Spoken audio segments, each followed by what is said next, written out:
خبره دا ده چې دا واره تاسو د پارټي چیرمن نه دی را روان جلسې نه دا وار د پاکستان د کروڑونو ولسونو د تحریک مشر را روان دی په داسې درنه ولوله او جذبه به استقبال کوي او دا استقبالي جلسه ده دا د مشر چې اپوزیشن لیډر وټاکل سو چې سیند ته ولاړ ډېر دروند استقبال یې وسو پر ایرپورټ باندې بیا چې مشر برته اسلام آباد ته اول وار ایز اپوزیشن لیډر مشر هر وخت اسلام آباد ته ځي راځي د اسلام آباد ولسونو په ډېر لوی شمېر مشر ته د مختلف پارټیانو خلک په هغه کې پارټۍ ډېرې مت کړی پارټۍ پکښې دا رالو د اسلام آباد پر ایرپورټ ستاسو د رهبر ډېر لوی دروند هرکلی وکړي د پښین غیور ولسه لکه څنګه چې د په میړانه ووټ ګټلی و لکه څنګه چې د په میړانه هړتالونه کامیابه کړي وو لکه څنګه چې د په میړانه جلسې کامیابه کړي وې لکه څنګه چې د په میړانه د ظالم په سترګو کې سترګې اچولې وې لکه څنګه چې د شپې پر کچاریانو پر پولیس تر اوسه پورې خلک ویډیوګانې چلوي په داسې درنه ولوله او جذبه به د خپل رهبر استقبال کوي راوځي به جلسې له د هرې پارټۍ خلک به د ځان سره راولي دلته دا ملګرو چا بول 200 هغه بول یا 2.5 یا 2.5 نه ټول ولس به راولي چې د هرې پارټۍ سره تعلق کې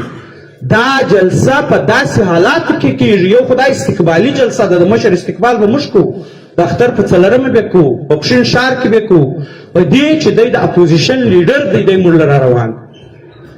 په دې اپوزیشن لیډر باندې حسین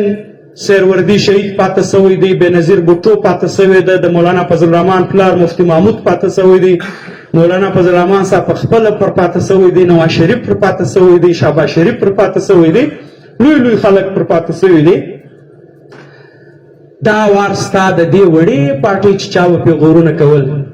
دا د یو تحصیل پارټۍ ده د دې رهبر او هغه خبره چې ده به کوله